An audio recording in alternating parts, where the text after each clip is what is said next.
we're going to call our meeting to order and open it up to public comment. Don't see anybody. I was just going to say introductions. I think Mary introduced herself to everybody. Well, let's make it formal. Yeah. Make it formal. Our new board member, welcome, Mary. Hi. Say your last name again. The last name is Madderon, M-A-D-D-E-R-O-N.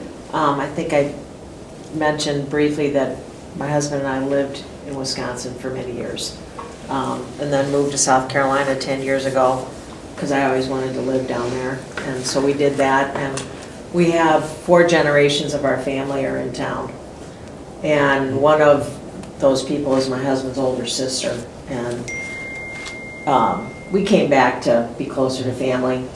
And she's pretty aged, and so we just felt like it was the right time to come back. And we had kind of burned out a little bit on Charleston. We were living outside of Charleston, South Carolina. And it just had gotten way too busy, way too congested, and kind of had lost the charm of what it had been. And so we came back here this summer. We're living above the ice cream shop in an apartment. Downtown? Downtown. Yes, you did. Yeah, the beds. Yes. Because we're building a house up on Moraine Drive, but it's not going to start until spring. So. All the ice cream you can eat until I then? haven't had any ice cream there yet, but my background, the reason that I got on the board was I saw in the newspaper that there was a need for someone that had a financial background. And I have an MBA at the University of Wisconsin many years ago. Worked in banking, worked as a CFO for a couple different companies. My husband and I owned 2 businesses. And I just have always loved the library from the time I was a small child. We grew up in the age of the bookmobile. Yeah, I did. And my mom took us to the bookmobile every week, and it was in the A&P parking lot, you know, the grocery store parking lot. And I don't know, I just have always loved books and loved reading. And when I saw that there was, I've always done community service no matter where I've lived. I've been on other boards, I've been on school boards, I've been on corporate boards, nonprofit boards, and I just like to make a contribution. And so when I saw that, I contacted Adam, and he said send us a letter, and next day they said, okay, we'd like you to get on. So we weren't desperate, right? Yeah. Well, thanks for being here. Thanks for being here, Mary. Thanks for volunteering. Awesome. Well, of course. Thank you. I think everybody introduced themselves, right? You remember everybody's name? I do. I think so. Andy, Doug, Mary and Gary. They run. Gary, And his sister named obviously, Sherry and brother named Desiree. Barry. Breck. Breck, Janet, And Yeah, Matt, Lauren. just kidding. yeah, Desiree, That's yeah. pretty good, Mary. It's a small group, yeah. All And right, Travis is not here. Yes, He's our Travis semester. isn't here, yeah. Yeah. I got my little cheat sheet out, so I'm excellent. could refer back to that. She is. So Well, thanks there we for go. welcoming me. Yeah, it's good. All right, I'm gonna just, again, in case it wasn't heard, I'm gonna open it to public comment. I don't see anybody, so we will move to approving the minutes of the October 31st, 2023 meeting. Any questions or comments on those, or can I get a motion? So move. Second? All those in favor, say aye. Aye. Any opposed? Any abstained? Me. All right.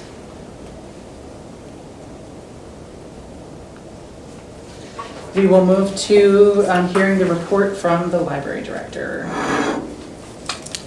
Okay, so I just wanted to highlight this publishing change for one, that Hachette has not announced that they are discontinuing physical books on CD. It was actually Midwest Tape, who we buy them from, that said this. I think it's interesting that they haven't done a public announcement that they've been discontinued. They just kind of, everything in Baker and Taylor is canceled for next year. So, but I feel like this is, this will be the wave of the future. So more people switching to digital items. A couple of other additions. We had our elevator inspection. Unlike last year where it took months to get an inspector here, within 2 weeks of me emailing and saying we're due, they were here and inspected it, and that was all good. We had the window replaced. If you remember, it had gotten shot from a BB or something. That was replaced. Unfortunately, the city's deductible is $5,000. And the window only costs $21.50 to replace, so that will come out of our budget this year. They do recommend That makes that. sense. Yeah. When they were here, they noticed that several of our windows facing this way, I don't know which ones, they didn't do a full walkthrough, but that several windows are single pane and not double pane, and they do recommend that those are replaced. And obviously in the renovation, we do have that one side upstairs that's going to be done, but so that would probably be something to get in the capital improvements plan, because if one window is $21.50, that's going to be a significant cost. And then while Grabner was here, I did ask them, I had already asked them to come and take a look at the doors down here. So they don't think the doors necessarily need to be replaced. So he's going to work on that, getting a quote for some better exit bars for those. Who was it? Grabner Glass. Alan at DPW has worked with them, so that's who he's used in the past. So, Can I back up for a Sure. second, just ask a question about the replacement of the single pane windows? Are Mhm. they defective? they're not defective. Okay, So, They're just probably not as energy efficient Sure. and mhm. Yeah. heat, Cool, cool you finish retention. then, because I want to ask about that too. just from the standpoint that, you know, the cost to replace those if they're not, just because you want to gain that. I mean, Right. it's, The that's, payoff's never going to be there. Yeah. Right. Right. I don't think so. agree. My question to that is, they're single pane, but generally in a commercial building like this, single pane in a house years ago was like that. In commercial, they're usually 3 times or 4 times as thick. So if they're single pane, if they are indeed, you know, commercial industrial glass windows, they're a lot thicker than what we're used to at a house. Okay. So if they are, I agree. I mean, if there's nothing wrong with them, there's no leaks or anything, yeah. I wouldn't be in no hurry to replace them, because the cost, you're never gonna get the payback Yeah. out of it, Right, you right, know? Yeah, that's a huge, that would be a Right. huge bump in. right. But if there's a plan, get them on it. There's nothing else that needs. For whenever, Yeah. you know, I Sure. mean, as a wish list or something, right? Right, right. There's money down the road and there's everything else is done, you have money to spend, there's nothing else to do, sure. So then just back to the doors, and they could use some new sealant around them too. So he did say they don't make the current bars that are on them anymore. So the main issue with the doors out there is that they're grandfathered in with the locking mechanism, just the doors, exit doors right outside this room here. And so when we were inspected for our fire inspection, it was newer firefighters that did the inspection and they flagged it. And then the interim fire chief said, no, it's grandfathered in. But we do have our story time room, was like right across the hall from it. So it would be better to have the exit, like a crash bar, like you should have nowadays up to code. And then just, there's a significant gap in between the two doors. Those are not very energy efficient because the seals have worn off. So you can see the gap to the outside. Replace that. So we had gotten a quote earlier in this year for $11,000 to replace the set of double doors there, and we were looking for a second quote. So we don't know that they necessarily have to be replaced if we can just fix the crash bar and the seals on them. and It's make a them- vestibule, there's 2 sets of Yes, doors? there's 2 sets of doors. Wow. Yeah. You dealt with that before? Yeah, What's your experience? well, we're in the ready-mix concrete business, so we worked with a lot of construction, but then we had a distribution company that did automatic doors. So, yeah, I guess I would look to the glass company, probably get a couple quotes to have somebody look at it to say, what can we do to just improve the function as opposed to total replacement? Right. Yeah. That's, Will people go in and out more often though after the renovation if we renovate the back? Oh, yes. They'd be Yeah. used a lot more. Right now, they're probably rarely used, right? Right. So, then they should be in decent shape. Yeah. And putting in new egress bars is not a big deal. I Right, mean, right, that doesn't mean the whole structure needs to be replaced. right. Shouldn't, I don't know. So a couple of other things, there have been a couple of bills that legislators are proposing in the state, just FYI so you're aware. There's one that just had a hearing today. So this one isn't on book banning, but it's impacts public and school libraries, that they would need to notify parents when their children checked out items. So, so that is something that's being discussed. So the person that introduced it, they said it's kind of a compromise to book bans because it's sharing information and it's informing parents and it gives parents the choice. So, Was that school or public? Both. it's both. So then any card that's marked J would probably be an auto-generated email, I would assume, just to the parent. It could be. One of the things that they're trying to say is a lot of library systems, including Winnifox, has a mobile app where you Yeah. can put in like all your Yes. family members' Yep. cards and access it right there. So they're trying to Use say it. that this bill isn't really necessary because there are ways for parents to be checking on their children's cards. Right now, though, the Winnifox mobile app happens to be down. Oh, no. Indefinitely. There are arguments with the developer of it who has stopped supporting the app. So they're trying to figure that out. Did the ALA take a position on this, or? ALA? It's Wisconsin. So It's that's- Right, I know that, but I'm just saying, do they have a position on anything similar that? The Wisconsin Library Association does not support any bills that aren't bipartisan. So And this one wasn't? this is not a bipartisan bill. Okay. No. But specifically to this, they haven't spoken yet on whether they fund They are it. not in favor of that, they said, because, Right. yeah, and so there are people, the WLA has a lobbyist that they pay, so Okay. he's talking to legislators, and trying to explain, they've done a lot of education about how libraries work and how materials are checked out, and, the parents can access the materials already, so to put the burden on libraries Yeah. to have to notify and And push then what if our notification. system goes down? And then are we in violation of some state statute at the time that our automated emails aren't going out? Or, you know what I mean? Right, Yeah. right, Okay. so. And where do our representatives stand on this, Alex and John? That I don't think they're involved in this. I think they've been very quiet. Actually, Alex isn't our rep anymore. It's John Plummer. Yeah, yep. Alex hasn't Yeah, been they got around since- redistricted. Since they redistricted everything. Reps for what?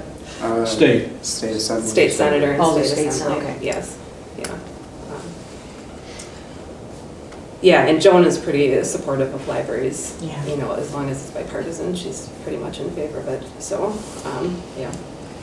So, but I just wanted to put that out there in case you hear anything or it was a Wisconsin NPR story, so it has gotten some publicity out there. Yeah, I heard about it. Yeah. And then the budget passed and there weren't any changes to our request. I did notice on the one sheet that we get that the taxes haven't been applied to our budget yet, which is odd, because usually that happens at the beginning of the year. So. I asked about that today. Okay, And Amanda just said it, she updated it and she sent me an updated financial this Okay. afternoon. But it was because they're still waiting on the audit, that the audit's Oh, still held up and okay. generally that's done. So she was able to make the journal entry and get Okay. it posted. So okay. it should be there going forward, yeah. Then the other change this year that I haven't wrapped my brain around how to do it is that all of the bills need to be paid out by the last invoice run. They are not going to allow bills to be paid in January, even if they're dated from this year. So that's a big change, and I don't think they ever took the ones off, because they're still showing up in that report. They never took the ones off that were paid in January of this year that were supposed to come out of last year. 2022. So So we're still- retroactively going back a whole year to do Right. this. Yeah, I think those are still the adjusting journal entries, that Okay. they're sitting and holding all this information, waiting for the audit to be finalized. But it sounds like they won't do journal entries in the future, like all spending needs to be done, and they're not gonna go back and pay in January. What the information that we're being told from the city clerk is that all invoices need to be paid this year. So they're giving you a cutoff, Yeah. a different cutoff. A month earlier at What they're- least, yeah. Right. Well, they're just saying that anything that you have as of the 31st, you need to pay. Submitted. No, it has to be paid by the 31st, Okay, not, yes, so that's different. Usually anything that was dated the 31st could still be paid In in Out of January. this year's Out of budget. 23. so they're changing the cutoff. Yes. Mhm. Yeah, that's just like a one-time thing. Once they do that, Right, but then it kind Right. of rolls from there. Right. Yeah. it could be huge. And the library's money stays with it. I mean, it's not like we have to ask for a carryover and apply, but it It's makes. a timing thing. Well, and it makes then, if somebody is looking at our budget numbers for 1 year, it just makes the budget look odd without having the explanation. Context. So one of the things you could do is if there's, if you look at like your month-end stuff that's coming in right now for November, if there's invoices that you haven't received yet by the third week in December, just call the vendor and say, hey, can you just send me the invoice Mhm. so I can get it paid? But is there any guarantee if she gets it on the 21st of December that she will have it paid by December 31st? I mean, are they that timely? Well, they're gonna Oh, I think, have to- I think Naomi is gonna make an effort to, or whatever, December 30th. Okay, everything that you Yeah. get to her, she Right. will pay them, and there's no Right. delay there. Or And what's Naomi's position? She's a city clerk. Did they tell you why? No, they haven't given a reason, so. They just gave you a memo or what? Just emails, yeah, just some emails. Well, reminder. no, it'll be easier moving forward, but Yeah. my assumption would be, if you get it to them even on the 18th of December, it's their decision, it's their choice, then they gotta pay whatever they have to pay by the end of the year. It's on them, not you Right. anymore, so. Okay. Whereas No, but that's- if they that's not don't what's happening. pay it, it won't come out of this year's But they have budget. to. It's their policy. They're Well, saying they have to be paid. So as long as she gets all the invoices to them, it's on their You shoulders assume to that, pay them right? in the last 8, 10 days, whatever. It's just that typically we have invoices that are still trickling in. No, I so- understand. That's where your comment was, Right. make sure you get the invoices, and this is just something new that I email them all right away and make sure you get them, and it's on them to get them all paid, so. The reason may be to lower or lessen those end-of-the-year big expenses that people do to use up their Yeah, now you budget. just- Probably that's the Now you know reason. moving forward, you just do it throughout the year, and you do it in Right. August, September. And if your budget figures are up to date every month, you'll know exactly what you have to spend. Right. Just Any shot for more for the, That's it. okay. All right. We are going to move to the next item, review payment of the November 2023 invoices. Can we go back for a second? Sure. One of the things that hasn't been booked this year is your insurance. That's the city. They do that. Okay. Because it's not showing up through the end of October. So if that's one of the things the 10,000, that line item, last line item on the, Right, yeah. And that's something that the city decides, and they tell us what the number is, and I put it in the budget, and they pay that. I don't see that bill at all. okay. So That's you're a not city- it's a responsible. citywide policy. You're not responsible No. for that. Okay. No. Okay, thank you. Good question. Good question, yeah.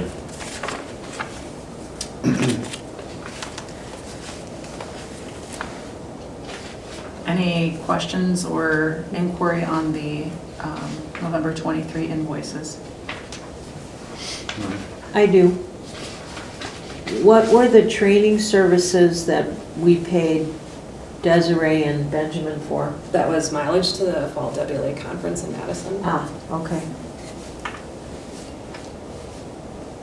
Everything else, we try to put any credit card charges on the city credit card. So the conference registration either goes through the city or we pay for it on the credit card. Or like my hotel room is on the city credit card. So that would be on that spreadsheet. And you have another log for that? Mhm. Yep. Okay. You have to approve that? No. Any other questions, thoughts? No. Okay, we're gonna move to the next item, receive an update on the February 2023 memo. Okay, so I'm just gonna walk through what's been done. So the first issue was the fund balance, which that was just a clarification, and that was our community foundation money that was there, so no questions about that.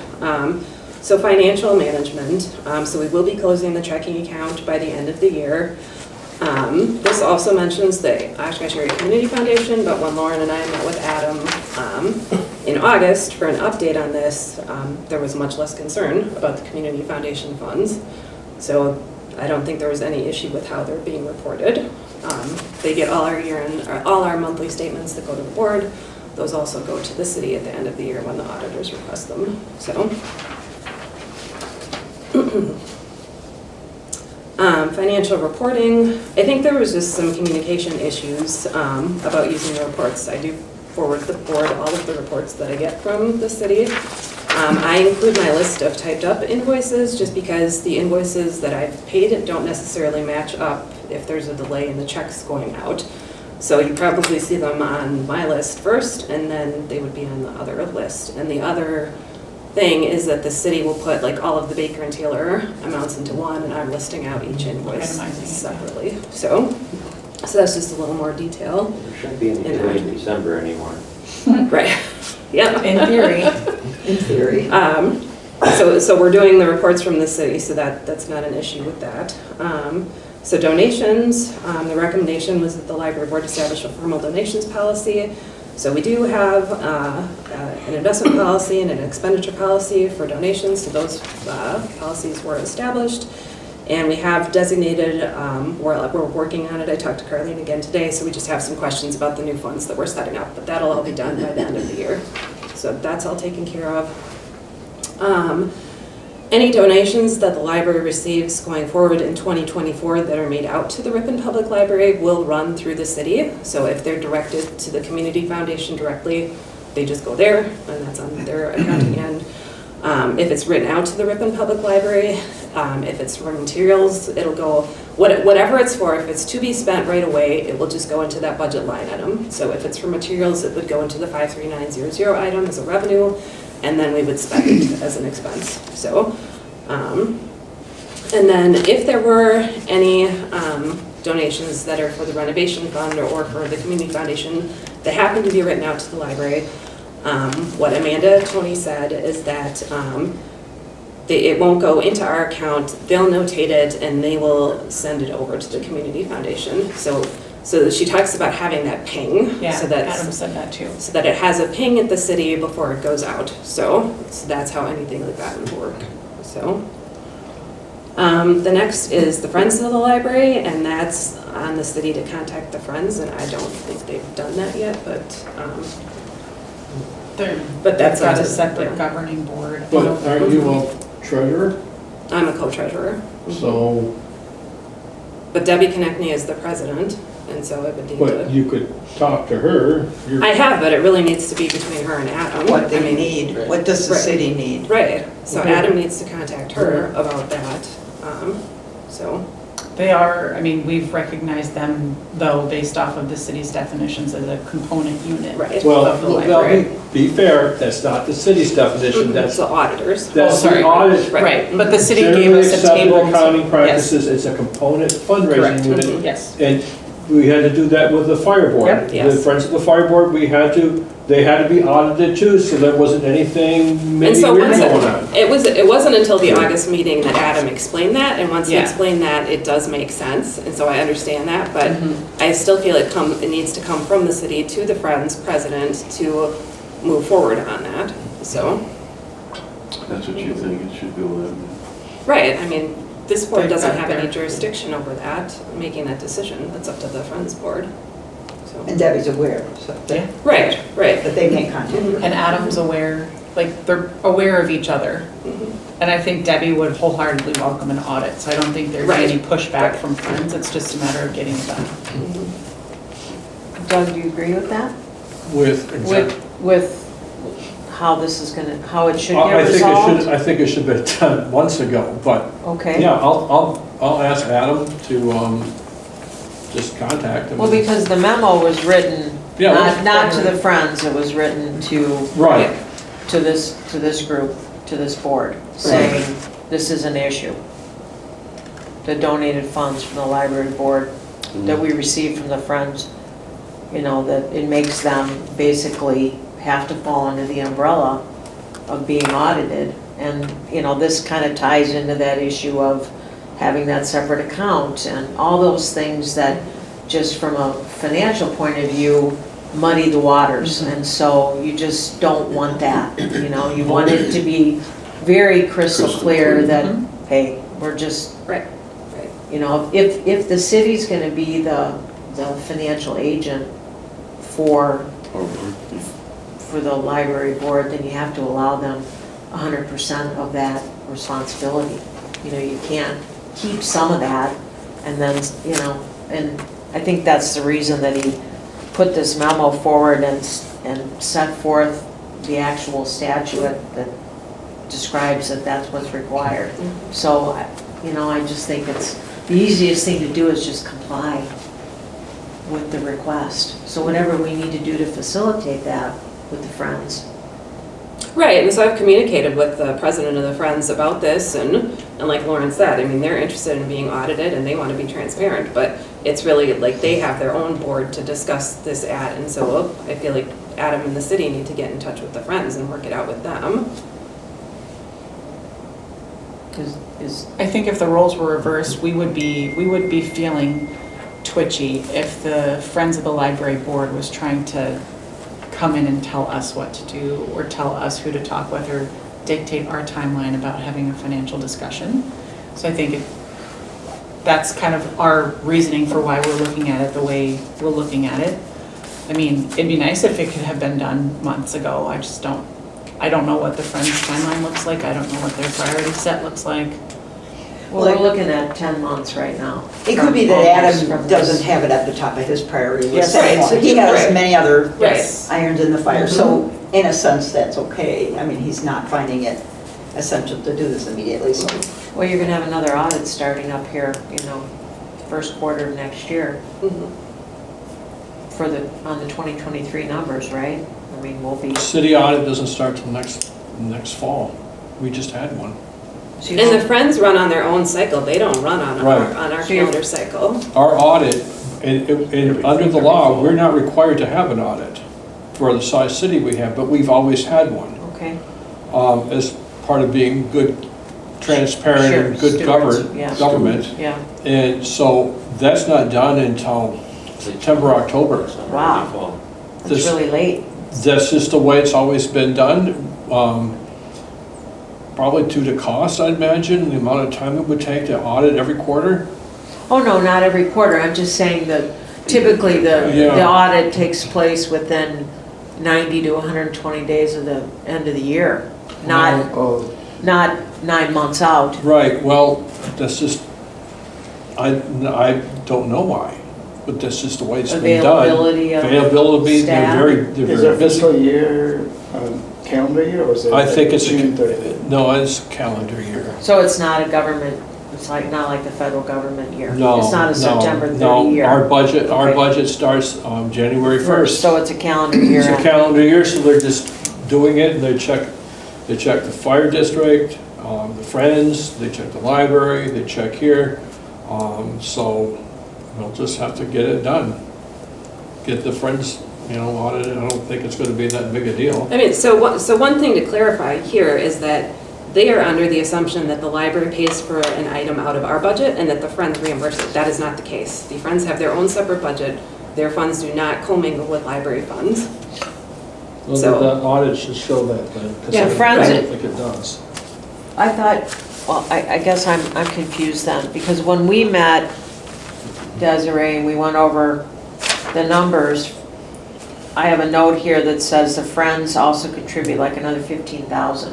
Out of their own budget. No, I understand Yes. that, but that money comes in to the library in some fashion, some way, They're usually right? paying By for programs purchasing or for books. something. Right.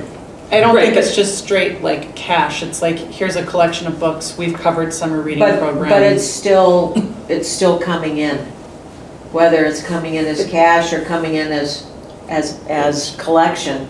But not into the budget, not into the city budget. But here's what the city is saying, is that that's a funding source for you. So it can't just be sitting off as a notation at the bottom. That's the reason that they want it. But in here, it's implying that there's commingling of funds, and I just want to clarify that there's no commingling of funds. Where is it saying that there's commingling of funds? Library pays for an item and the Friends reimburse the cost. That is not how it works. The Friends pay the item out of their own budget. Do we have to make that clear? Library pays for an item and the Friends. But the problem is that there's nowhere in here on your financials that shows that activity, okay? It's just like it's off the book. Right, I and think the- that's always been the concern. And I think that's, I think the feeling was because the Friends is a separate fundraising arm, and for the longest time, we didn't understand that they were a component unit because it was never explained to us that way. Maybe I'm wrong.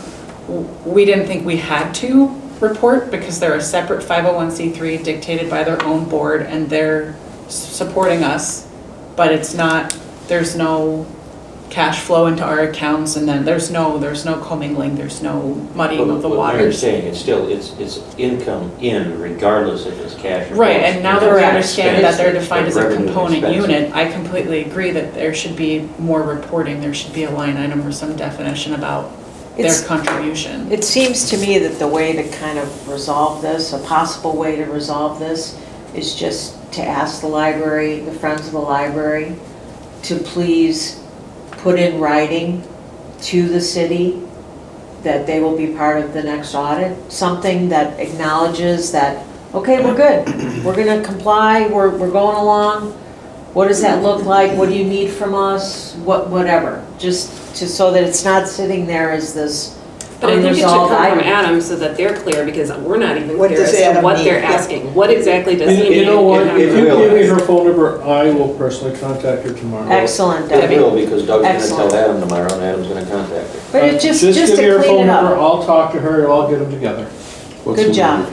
You just need to tell Adam. I'll take care of it. Thank you, Doug. Okay, what else, what next? Bidding, so we will go out to bid. There was never an issue with that.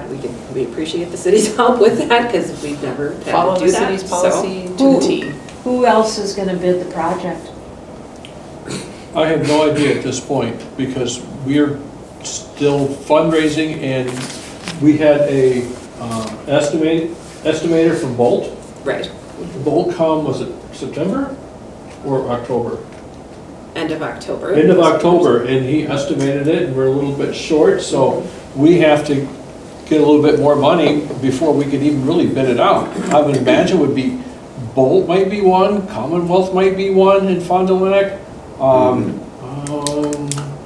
C.D. Smith. C.D. Smith There's no could. smaller contractors that could, I have no idea. I have no idea. It's I think it's a bigger project than what it looks like.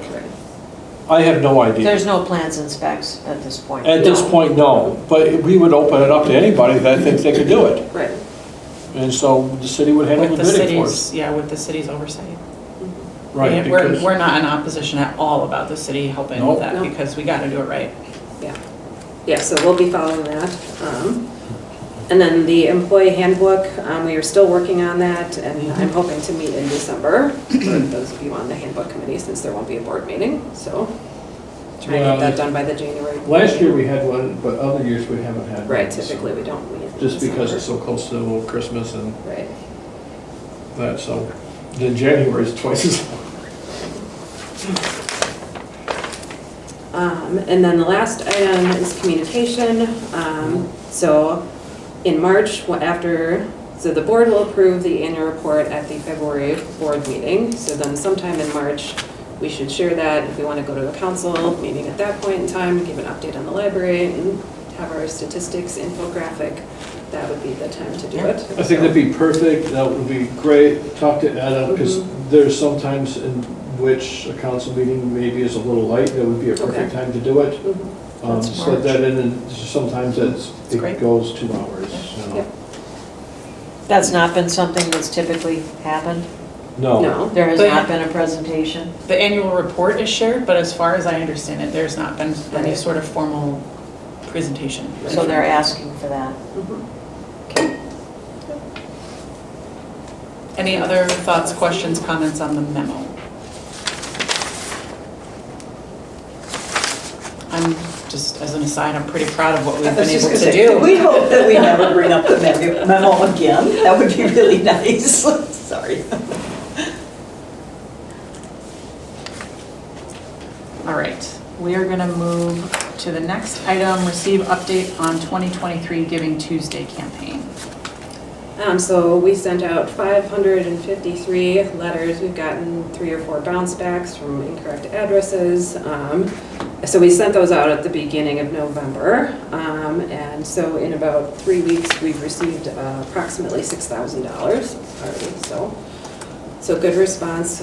We did ask for $125, just a suggested donation in honor of our 125th birthday, and a lot of people who in the past had given $100 did bump up to $125. So, but we've gotten some small donations, and we've gotten as low as $10, which is just touching because you know that it's a stretch for that patron that gave that. And so I do appreciate anything we get. Everything, every little bit helps. And then we had cake today, which was really well received. We shared it with the city so that they knew, and several people from the city came over and DPW. So yeah. It was on What's Up Ripon. You can go to the library and get cake today. All right, we're gonna move to receive an update on the renovation project and discuss the formation of a new fundraising committee. So I've kind of summarized in the Giving Tuesday letter. So we need about $148,500. So, and that's Does that include the 10% overage? 15%. 15%, okay. Yep. Can you back up for a second Sure. on that? And where does that 140, it's based on what? The estimator. Okay. What the estimator from Bolt It's thought based, that was going right. to cost. So Right, you have. so we got how a much- cost So you're estimate. talking about the 800 you have on hand? We don't have quite 800,000 on hand. We have Cash on hand. cash on hand is 409,000 plus the board is, that's not including what the board is putting in. The board is putting in 300,000. So, and then we have outstanding pledges that will be received in the first half of next year are about $130,000. Okay, so just a second. 409 is on hand, but I guess I'm confused about these two funds, that 390 and the 393 that are sitting at the community foundation. So the renovation one is the higher one, and that's now up to 409. So that's the one that's like actual. Okay, renovation Mhm. fund, 409. What about the other, the public So library? the other fund, 300,000 of that is going to be put into the renovation, Okay, so, and that's being split up. And then, and that's a little down from that because markets have been down and we had to pay the bill for the strategic planning. 50,000 of that is going into the 5 new funds that we're creating. We've So- designated that 50K split amongst the 5. so new 50 funds. is not gonna be used for the renovation? Yep. Mhm. Okay, and then you said you have outstanding pledges of how much? 130? So there's 130,000 in pledges that should be received in the first half of the year. And that's not accounted for in any of these monies right now? Correct. Okay, so that's. There are other little amounts of pledges, some are, I'm unknown as to when they're coming in, some are coming in over the next 4 years, so we can't really count on those, on having those in hand. What was that pledge though, total? I mean, you have a number that was pledged. I don't remember, I don't want to give Right. an I know, inaccurate number. I know, I sorry. didn't bring the spreadsheet, sorry. But so I just did the math with the gap today. So checks I have to deposit yet from Giving Tuesday that have been dropped off here. So that's where that $148,500 comes in. So So the pledges that are out more than next spring or next half of the year are not Aren't- in your aren't counted 148. in That this. would come off Right. of that 148 as we collect them. right. So it's less than 148 theoretically. It's So- just a lot of them are the 100 Extraordinary Women, and there'll be a couple of $200 ones that cycle through in like January, February, March. But a lot of them are paying monthly, and it's Oh, like really? $17 a month Wow. times 5 or 10 people, and that's over 5 years, so that just doesn't add up as quickly. And then there are a couple of people that have given, who have pledged more, but again, I'm not sure when, they've checked the boxes, like it's 3 or 4 or 5 years, so I'm not sure when to expect those. So just to understand kind of the bigger picture about the financial condition. So the money that's sitting at the community foundation right now is roughly 800. And the project is budgeted to be 800-ish. No, it's more. The Well, with cost. the 15% contingency, right? Okay, so 800, another 50, so you're at 9.25 then. Okay, so if you proceed with that, there will be no money left in the reserves, basically, Well, the 50,000. right? Right. Is that something you're comfortable with? Well, that's kind of where that memo started from last year with all that money sitting in there, so, from the The- city. That fund had been undesignated forever. And the city decided, the city, lots of libraries, some libraries have undesignated funds that just sit there. But a lot of libraries have a fund, like, I want to donate $100 for paper books, I want to donate it for this fund or for that fund, or this estate is giving you $500 unrestricted, do whatever you want with it. Didn't have that. So people have been donating for years and years and years and years and years.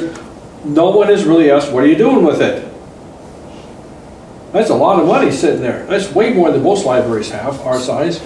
So people were making donations that were all undesignated?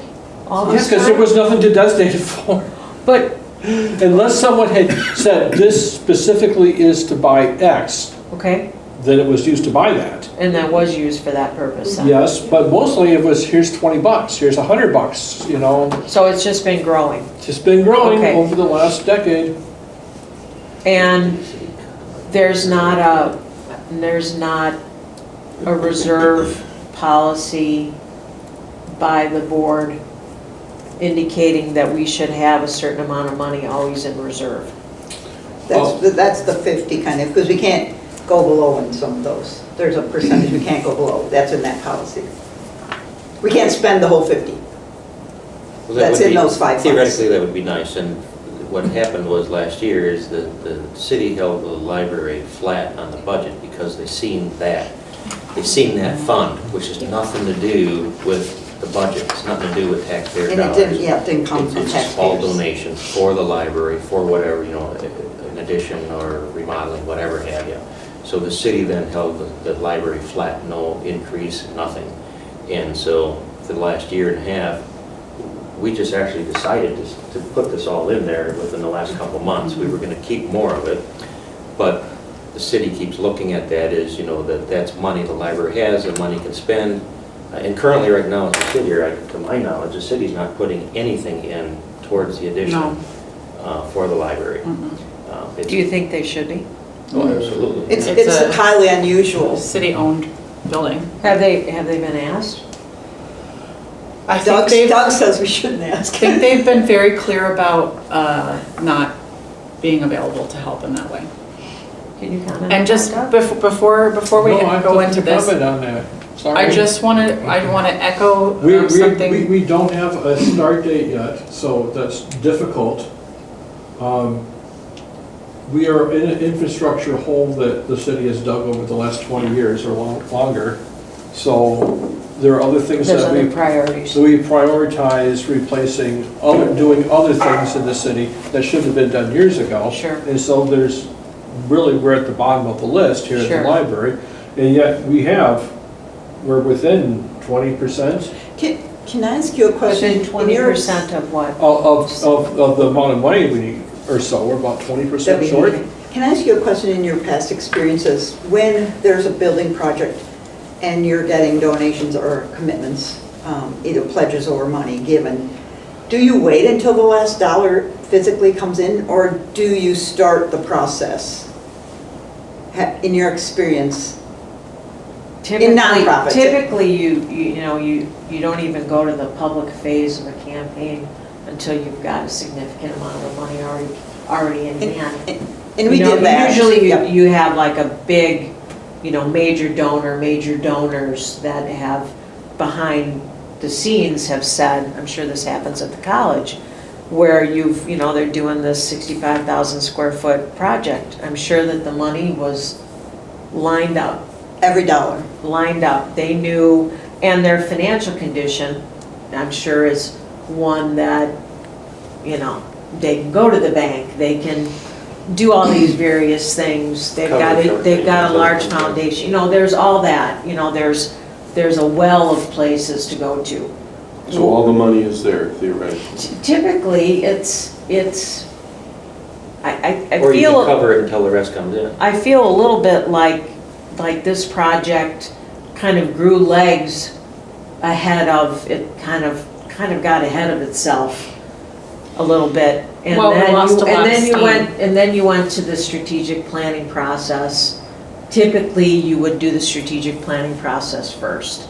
And that process would say to you, here's the things that, here's our plan, our long-range plan.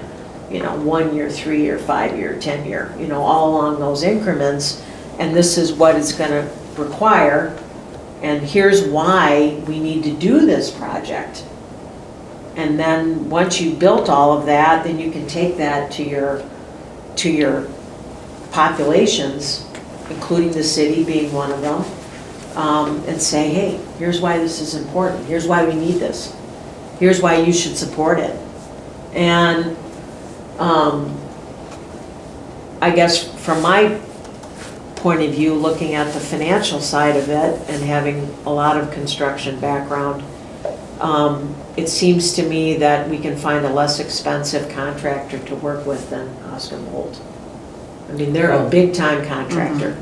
I think Bolt was because they're here in the community. They're doing the Boys and Oh, Girls yeah, Club, I think, sure. and they're doing the college, so I think it was, the choice was either them or someone in Chicago. It was just that we asked for updated numbers. This is Right. not a bid. It's They are not not a bid. guaranteed Not a bid. Right. We're not This sitting there is yet. just- We want to know, is the project, what's it about, right now, what's it gonna cost us? And that's what the estimate was. And so we're still short. Trying to figure out how much more money you need. Right. Right. Because our original numbers were over 2 years old. So. Right, and We construction had been costs. working on this before Right. COVID, actually. Okay, I just want to go back real quick, just to make a point, because this is quoting the city in their memo on the back page, if you want to look at it, Mary, because I know you have it there. When Gary was talking about the reason why we chose to, as a board, to contribute a lot more of our money to the renovation fund and then designate most of the other money to these pots, these other 5 pots, okay. is because near the bottom, Which page are you on? second page, back of the first page. Okay. All donated funds are currently being reported as undesignated and unrestricted to CLA. This means they can be used for any purpose. This may contradict a donor's intention, but also could be used first to alleviate budget Sure. constraints and limit requests. Sure. No, that's unacceptable. I'm gonna be blunt, that's not okay. So there's, Donations and endowments should not fill budget hole. so that's part of the So- motivation behind using all this money. You gotta raise your hand. Yep, Let the yep, girls talk. okay. Let them Sorry. finish. Yeah. No, you finish, you're talking No. first, Mary. So yes, that was a motivator behind, okay, we have this money, the city is looking at it as available funds to fill the budget hole, and that's the reason why we were held flat. No, that's not the way we do things. We're in control of our own money, we can decide where we want to put it. So we're gonna put it toward the renovation fund and then designate to these 5 important pots that the financial committee created. So that was the intention behind distributing and designating almost all of our money, was so that the city couldn't look at it and say, you're sitting on $400,000, therefore we're holding you flat, Okay. Or even worse. or cutting you. Right. So that's a big pain point of mine, and I know I'm not the only one who feels that way, so that was, a big motivator behind being a little bit more strategic with where we put the money and how we're designating it, so that we aren't sitting on this large pot of money, quote unquote. Doug had his hand up. Go ahead. Yes. Okay, so you weren't here, I don't think anybody was here but me and people, maybe Andy. There was one time when Marty Farrell was on the board that we sat down here and we pulled money out of one of those accounts to give pay raises because the city held us flat. It was probably 4 or 5 years ago. So we have done that before, and I'm like, I don't think we really should do that, but yeah, we'll need that $15,000. So we have done it before, and I suspect it had been done before. But it shouldn't have to be It done. shouldn't have to be. And the city shouldn't expect us to do that, Because what happens when those funds aren't there anymore, they're left holding the bag because, oh, the library's been covering that Okay, 20K for the last 10 but years. I'm going to push back a little bit on that. That memo was a talking point. Correct. For us to work, for the library board and the city to work together. Yes. And I think you finally have been working with the Yes. city. It feels like it. Yep. We did give you an increase in your budget, and our budget this year, Mm-hmm. and that was uncontroversial. That was good. No one, in times past, the city council was like, I think we should cut them because they have all this money here. Well, they know about the building renovation. Well, I'm talking previous to this. There were members of the council that wanted to hack the library budget. There was someone to hack it even more to use up that money. Last year. No, in times past, like 4 or 5 Right, years ago. Not this year. Not this year, no. Because In we times have a past, they wanted building to do budget. that. And, you know, as I start to look at this stuff and look at the memo and listen to Adam and listen to everybody here, I realized that things could have been done better here financially, the way it should have been a bit more transparent, possibly a lot more. And money should not have just been sitting there undesignated Agreed. because we don't have a plan for it. If you put it into a pot, then you have a plan for it. We're gonna use it for this. Doesn't mean you have to use it all up, but you want to maybe use some of it up every year. We're gonna use it for this, or we're using this for children's programming. And we need to do something so that when a donor gives money, we get that. And the bit with the city is, I really feel that our auditors were actually kind of complaining about this because they've seen this in other places, in other libraries around the state. They have this pot of money and they just let it sit there. And they don't know where that money has come from, and then the auditors aren't really sure about this. And we just need to be, I think, maybe go back and sit up and have another talk with the city, with Adam, going down the list and ask him if this is still a problem, what can we do better, and work together, because the city, They just did that. We did it in August. that was in August, but I think you need to follow up maybe in December or January and say, let's go through this again, let's see where we sit. What, I don't disagree with you, You've Doug. had 3 times with Adam this last year? Twice. February and then August. February. And in between February and August, we created the financial Right. committee and made You gotta some really remember, the important memo was from policy. this year too, Doug. The Yeah. memo was from after the city held the library flat. right, So the city should have contacted Desiree. So I don't disagree Explained with you at all. I think there's a lot of relationship building that should have been done, could have been done, and we're working toward doing. And I think, it's important that we continue to do that. There's no reason for us to not do that. But we also, we are a board, we have full control over our money, and I feel like sometimes the city forgets that. So as much as we want to remind them that and honor the state statute, we also want to honor the relationship. So there's kind of a, Right. happy medium we're trying to walk. so one of the things the city just did was this visioning mission thing that Desiree were part of. And about us as a community, including local government, working together better. And I still feel that this body in the city is not really meshing well together yet.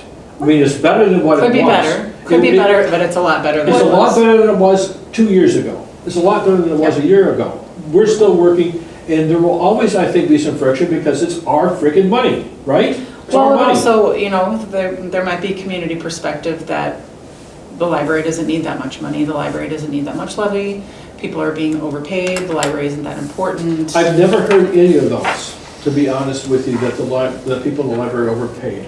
I've actually heard that Desiree does a very good job managing part-time help and paying them a decent wage. I've heard that as a positive.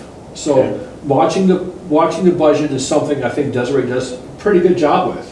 Is it perfect? No. But are we getting there? Yeah. I mean, overall, she watches the money and where it goes, and I do feel that the city needs to step in and just kind of like keep track of that stuff. Well, they helped us clean up a lot of Yeah. loose ends that didn't need to be loose, and Right. we'll continue to do that, and Our finance Yeah. director is very helpful with go that. ahead, Gary. So back to Mary's original question is, the board initially last spring decided to do 100,000.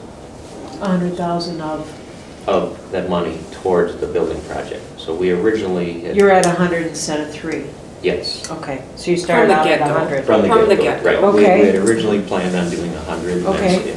And as the summer went on and looking at all this stuff and going back and forth with the memo and the money and Well, what are we're we doing. competing with Boys and designated- Girls I Club think fundraising. that's important. I don't know if The you 5 know the funds. tenor of the town, but there's huge fundraising going on. Yeah, boys and- The Boys and Girls Club, the college. So we ended up competing with some other really big things. And when our first fundraisers came in, they didn't know about that. They promised us the moon, of course, because they do, but they didn't know about those competing things that were going to happen at the same time. And they're here and we're And facing we it. didn't necessarily understand as a board the timeline of when those things were happening either, so they just. Yeah. On the scope expanded to the Boys and Girls Club This whole project. project started well before COVID. Yeah, so things blew up in our face a little. Carry on, Gary. No, it's fine, I just want to understand that So that's that's- what we originally did was 100, and then it turned, and we decided to do 300 after we created the 5 pots to divide up the rest of the money. We're going to put X amount of dollars in there, and the rest, we might as well just stick towards this, because as she just mentioned, the competing other projects in town, and that money sitting there in the city. And you so- already have the money. Yep. Yes. And we would correct. hope that if a disaster strikes, right, because that's why you have an endowment sitting there, usually, right? You need a reserve That of we, some well, sort. that our city would back us then, at that point. So- We would hope so. Well, If there's a disaster affecting Well, this there's building, the building city will insurance, I step mean, there's in. insurance. well, it's the city's building. Right. The city will step in, that's not a problem. So I don't know what other kind of disaster that would be. Right, but I mean, why would Well, we not be necessarily. sitting on $400,000? I mean, it's a nonprofit. Does that even make sense? No, it doesn't, no, not really. Nonprofits and endowments, right? Yeah, absolutely. Well, some do, you're right. Yeah, it's, With a plan for it, maybe, again, what does it look like? It depends on their situation. Sometimes it becomes part of the operating budget, so Right. the endowment. Right. But again, the city should back us on that part. I'm gonna get some water, be right back. Right. yeah. Yeah, that's just my opinion.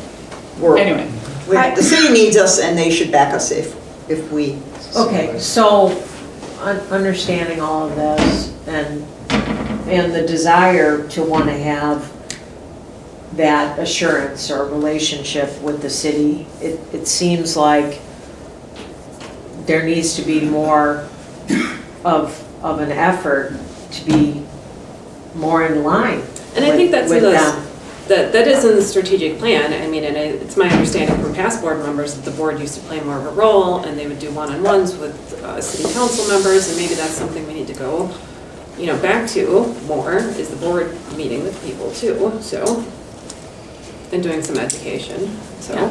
I mean, and Lauren and I met with one of the council members who had questions, and, this went through over the memo, and she had no qualms about, she was happy with the work that had been done, and, very productive meeting, so.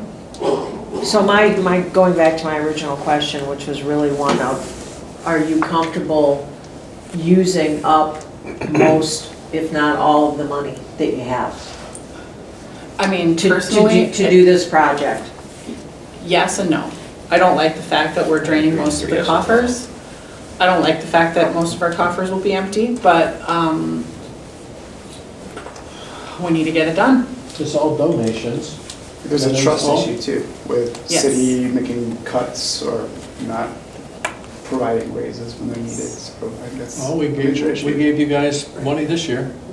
So you're saying in terms of, you would be in favor of keeping more, But in light in- of this memo, so we, Yeah, I think we're all on Sort the of same pushing page. us It's yeah, we're I a think catch-22. we are in agreement. We voted on it last month and I think we were all in agreement, yep. We'd It's like to not keep ideal. more, But Yeah. we'd like to use it just because of everything that's happened in the last year, so. how much of an increase was given in the budget? Was it 4? 4,000. 4,000 was off to cover some raises. 1%. It was more than last year. But is that also the salaries and insurance? I mean, totally it's more than 4, isn't it? That, No, because there was a change in health insurance. that Health lowered insurance it. dropped a So- little okay, it was so, but we $4,000. are able to spend more than just for Right. extra. Right. Thank you. Okay, do we feel like we've reached a plateau here on that particular topic? Sure. So, but my question was answered, I think. You would wait till we had every last dollar. In our hands or pledged? And that's, I don't know that there's a hard and fast rule for that. I think if you're spending every bit of what you have no cushion. So you have no ability to go to your own checking account and say, yeah, you know what, we need another 40, we need another this, that, or the other thing happened, and if you're running that tight, then you better have all the money. Well, I think, and that's one of the reasons I recommended the 15% instead of 10% for overage and extra to begin with, plus we do have the 50, and I agree with you 100%, I mean, but it's... And you're not really gonna know until you have the plans and specs, Right. and you actually have hard numbers that are gonna it could be, It could come in... could be 100. more, could be Could be less, less. could be that someone might be- else looks at it, another contractor, and says, you know, you could do this and this and this instead, or do you really need to do that? So do you not go get that final number before you know exactly the end of your fundraising? Which comes first? Typically, you know what you're building before you go to look for the money So it's for it. not maybe too early to get the bids? No. I don't know. I mean, I don't know where the city comes down on in this whole process. I know that, you know, they're gonna require you to get bids. Right, yeah. But to ask somebody to bid a project, you have to have plans and specs. I mean, we're building a house, you have to have the plans, and then it goes out to get the prices. You have to know that you're X square feet. Right. What materials are We you? have that, don't We we? need, Right. we Yeah, have to we have limit the those. change orders in the construction because that costs money if you want to change something, so we need But to, you need to know what you're building we and need to then know be what we're done. building, we But need to but have we it have done. that. The Well, we have an architect- architectural plan, we don't Well, have, that's what you'd give the Right. bidders. Well, it's a question of them Yeah. then fleshing that out to the point of where Right. they've got documents that can be used to go to get estimates, to get actual right, prices. so we need a little bit more. I don't know. I think we need a little bit more. and- But again, which So I comes first? prefer to be conservative and I would rather have money in hand before we move forward. I because think, there well, have been so many we'll concerns. pay for it unless Right, we we do, so. we won't have anything. But a extra bid doesn't really. commit you to spending that money. Well, if we ask for a bid and say, well, we want to start this next spring, then the problem means that they're going to want some money to start the project and then to finish it, and we might not have that money. But we won't know if we're going to have the money until we have a bid. Maybe it's worth meeting with the city to see what they're, I Process. think you should talk to Adam about this, how this. That's why we went to both, so that we know about how much money we need to go out to get bids, right? Right. So we're- So We we're not have a getting, grant. We're not getting bids yet. Yeah, you have We a- need more we're still money. Yeah. real short yet, once we Right. get that. Right. Because it looks like the Boys and Girls Club got their money yeah. because the construction started. Yep. So, Okay. We Who's will gonna move- manage the project? I don't know yet. We don't have a project manager lined up. No idea. We haven't even got that far because we don't have all the money yet. Once we get all the money, we'll figure that out. We'll hire someone to oversee the project. Maybe it's time to go sit with the city I and think we need to set. get their, I mean, it is their building, It's their building, yeah. which is kind of, to me, you know, it's their building, but you're talking about making this renovation project, but you really haven't gotten them heavily involved in, but it's their building. How does that work? Well, they aren't, in my opinion, particularly enthused about getting involved. That's the same opinion I share. Thank you. You are not alone. Okay. All right, I think we're going to move to the next point. We can continue discussion on this. Obviously, nothing's going to get done over the holidays. No, can I just Major, mention two okay. other points? So I was reminded again from the Community Foundation that there is this T-Mobile grant that our fundraiser had brought up, but we had never applied for it. So I think I'm going to try and get an application in. They do them every 2 months, so the next one would be due at the end of December. It's a hometown improvement grant, so you can ask for up to $50,000, and they let you know within 30 to 60 days of the Nice. application. So it does sound like it would be good. I haven't looked at any of the details that they need for applying for that.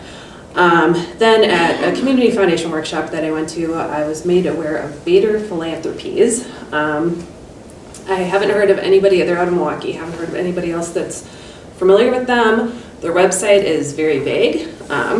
They only have grant cycles like twice a year, but they have you do a pre-application. So I don't think it would work for the interior renovation based on when their next deadline is, but I think it'd be something to look for the exterior.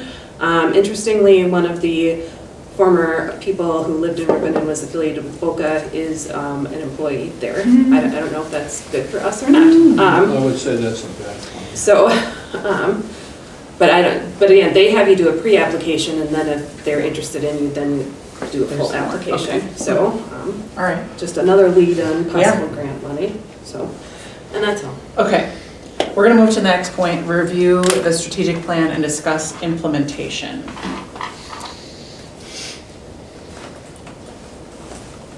What are our thoughts overall on the plan?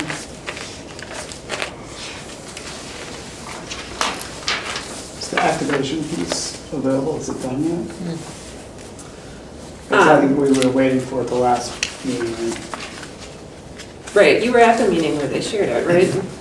And went over, I mean, so, Yeah, and then, so the library staff is going to complete yes, so it. we talked about it. So we haven't filled it out, but I met with Linda and Ben and Susie last week. Oh, And so we kind of went through, I don't know, we didn't find it to be set up the best way.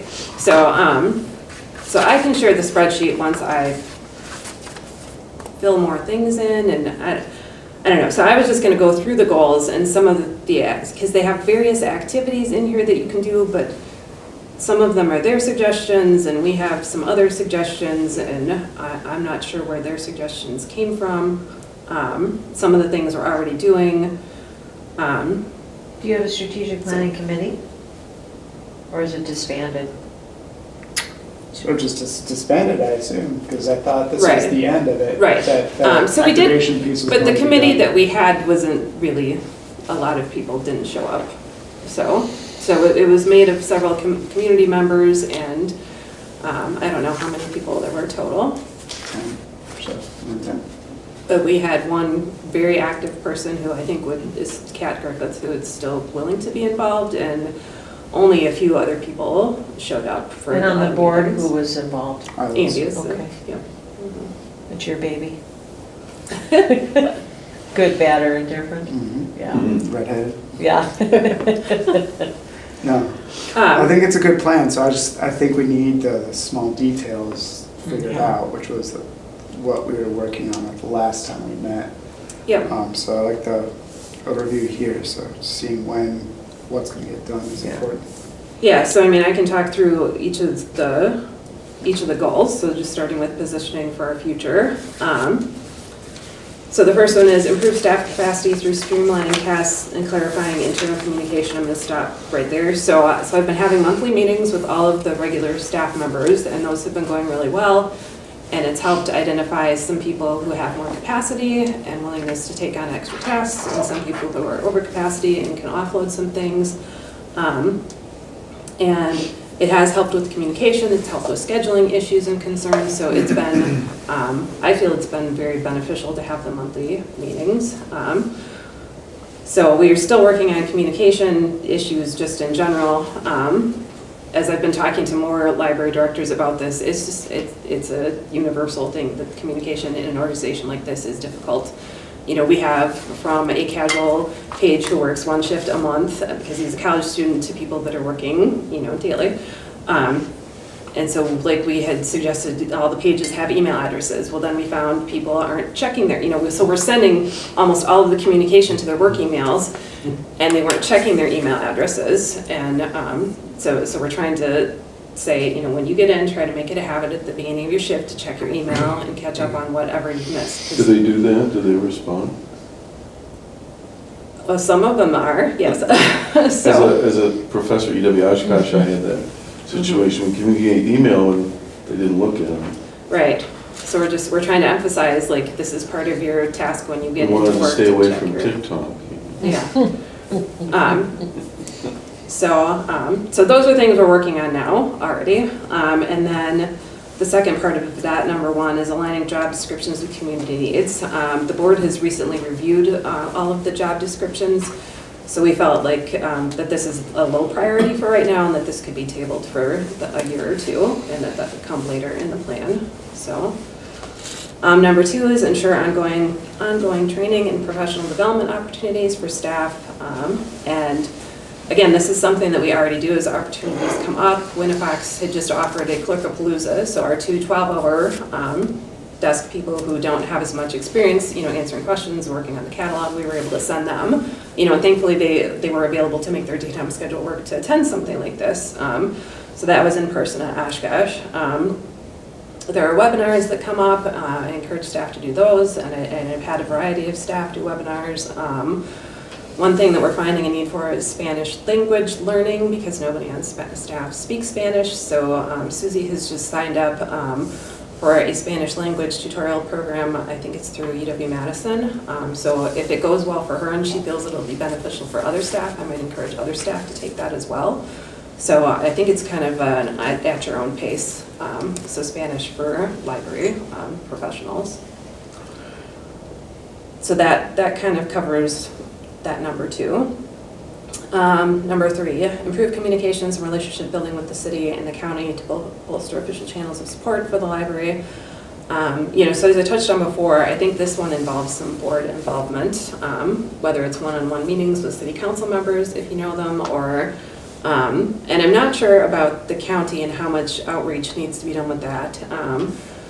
We did make sure recently that the new county exec gets our email newsletter on a monthly basis, which he does. So I know in the past, the advice has been for Fond du Lac that the county is a little more hands-off, that they if they want to hear from us, they will, but otherwise the libraries are a low priority, and so they have other business to take care of. And it seems to be that that's continuing and they don't have an issue with the libraries.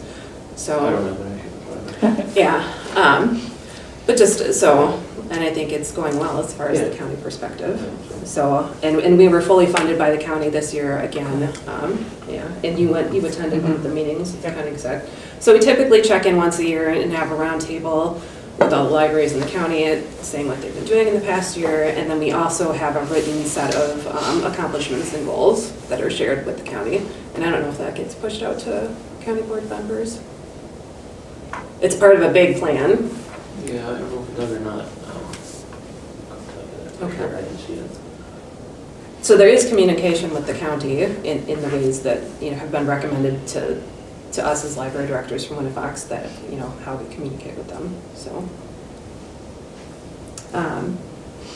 So if there are other suggestions for relationship building with the city, as far as city council, I feel as department heads, like Doug had mentioned, we had this consultant come in, so they've done a visioning plan for the city with a new mission statement and values, and I was involved with that. Linda went to one of the sessions that I couldn't go to, and it's a 30-page report that's been put out. So I definitely think the city is working better together. We've got more buy-in from DPW. They really oversaw the replacement of the window instead of me having to do that. We are working well with Parks and Rec and have had programs signed with them, have another one coming up in December. So, so I think as far as like city staff, like things are going well for that aspect also.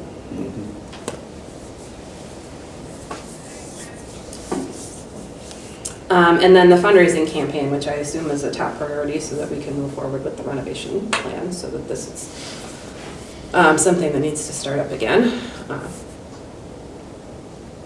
So anything else on this goal that anybody has questions On about? the fundraising side, are you still engaged with the fundraiser? No. No. Okay. She sort of dipped once she realized it wasn't going to be as successful as she hoped.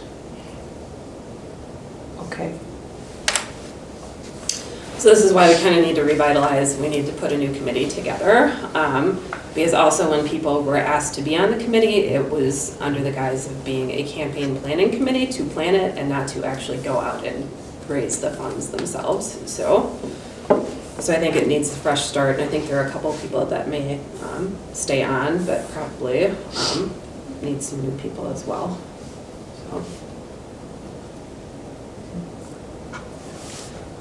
Okay, so I'll move on to the next one, optimizing our spaces. Assess community usage, gather input, identify gaps to determine collection development priorities. So this, so when I was talking to staff about it, this is something we continually do as new products come out, like the playaways and the wonder books.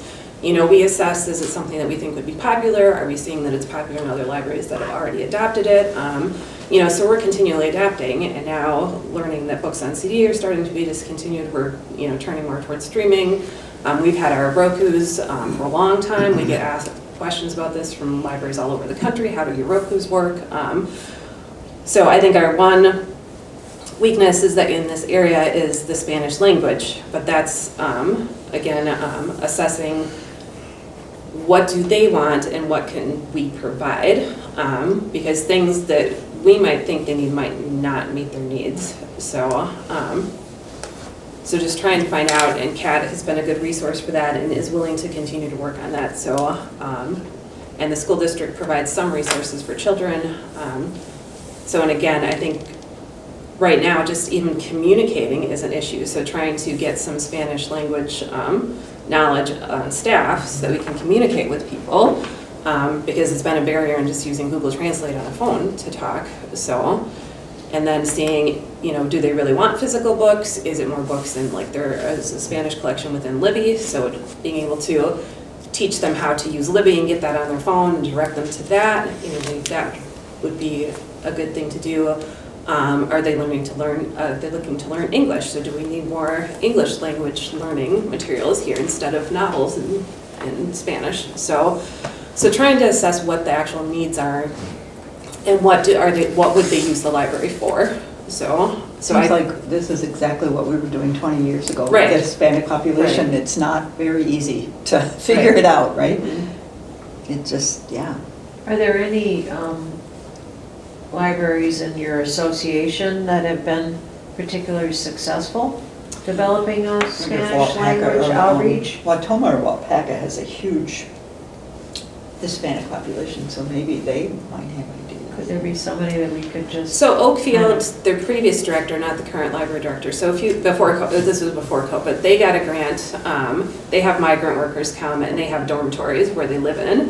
And Oakfield got a grant to buy a collection of books to just house there. And again, with the expectation that they probably weren't coming back to the library. So that was hugely successful and built a lot of goodwill, but it was, a one-time grant that they got for books there that they knew were not coming back to the library to be used for the next year. So, but she did have a lot of positive comments from that. And I don't know that Ripon has that much of a migrant community or if it's just people moving here, so.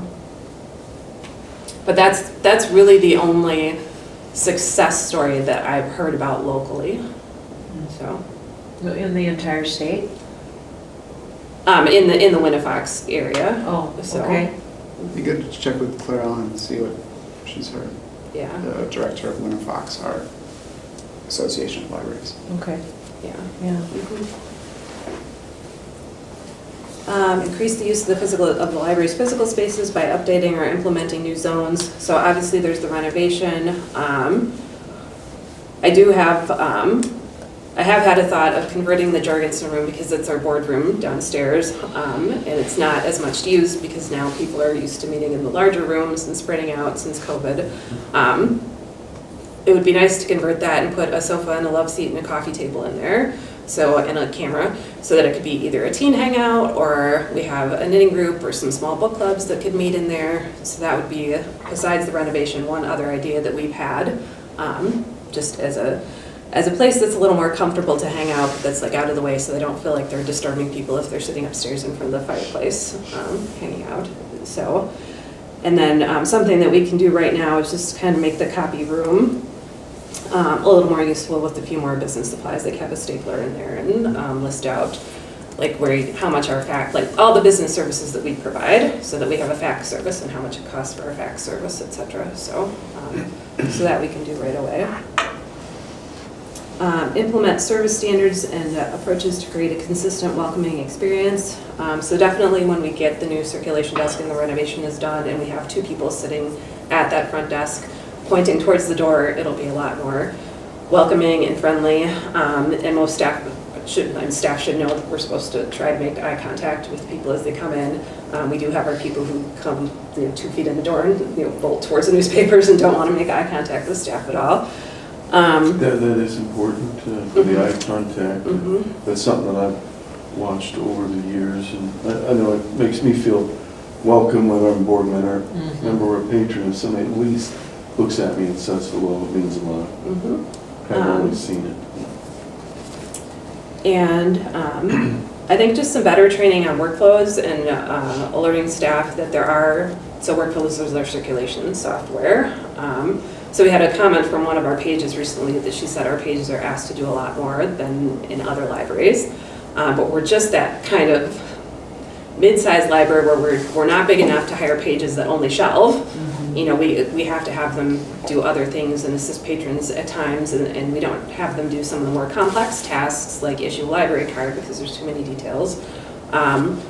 But just, you know, they do have to help people put holds on books or find things in the catalog sometimes if the other staff member is busy. So just a little bit more training that there are some videos available on the Winnifox extranet for staff that they can go to and they can watch how to, you know, some tutorials on it and practice and become more comfortable with that. And then we've also talked about just getting name tags, just generic, you know, like staff, you know, have a question, ask me for help or something like that. And getting business cards for the full-time staff. I like the idea of name tags. How do people feel about that? Oh, yeah. I had one in Berlin, I liked it. You're saying first name on it or just staff? Just staff. Oh, not their name?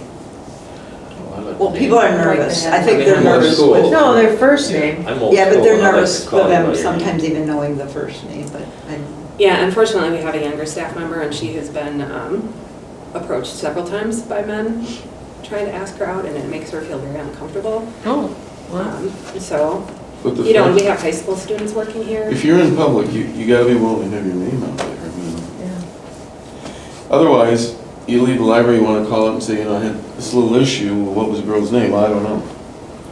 You gotta have the name, you know, I mean, ideally.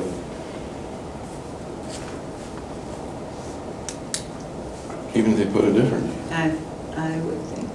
My opinion is staff is enough, but I've been behind that desk with some of the weirdos that come in, just saying. Maybe it can be open to the particular Yeah, staff maybe members' whichever they choice. prefer, or the pages could say page, maybe, and the staff members could have their name. I have a comment. Let's go through this and then we can tease out the particulars at another meeting. Yeah. Thank you, Doug. Yeah, We're, it's a lot, It's- yeah. it's a I know lot. I've asked a lot of questions today. I've been on 2-hour meetings and Sorry. Yeah. So those are just some ideas. And then increase access to and use of library resources. So we have started offering some programs online. The book club now is using the Meeting Owl and we do have at least one person join, so that's good. After the renovation is over, so this would be a 25 or 26 goal, I would like to have an ADA assessment done. I know there are people that do that. Sometimes library systems have paid for all of the libraries in their system to have it done. So they come through and they tell you if there's anything that needs to be updated that's not in compliance. So you look like you have a question. I would think you would do Wanna that, before we do that. you would do that in advance of your renovation. Oh, I think it'll address a lot of the problems over there. So I think that I'd say for the rest of the building, so.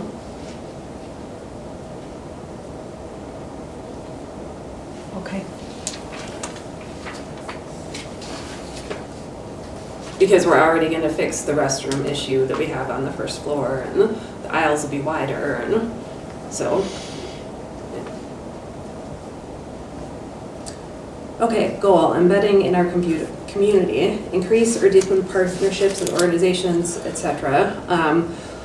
So we kind of talked about focusing on our core partners as part of this one, because it's easy to get involved, like, oh, the library will partner with anybody. So just keeping it to the school district, the chamber, Kiwanis, the Historical Society of Ripon College, and then the city departments, especially Parks and Rec, as our core partners that we want to be involved in. Because I did have a comment from a staff member that feels that they can't serve their population while also doing a lot of outreach. So just that, again, what's the priority? Is it being out in the community, or is it serving people when they're here in the library? So, refine and implement a multi-pronged outreach approach that prioritizes underserved groups. So the school district was mentioned as one of the underserved groups, although we do a lot of partnerships with them. I think the Spanish-speaking population. And then another area that I feel like we could approach more, although it's difficult to work with the communities, is the people who live in senior living facilities. So we have deposit collections there, but just to do some outreach programs there. So like Susie has been doing classes on how to use Livy and some other computer tech things. So if we could go there and present those programs, I think that would be beneficial. So that, I think, is the one other area that we could do better and where people can't maybe get to the library, but could make use of our resources if they knew how to use them.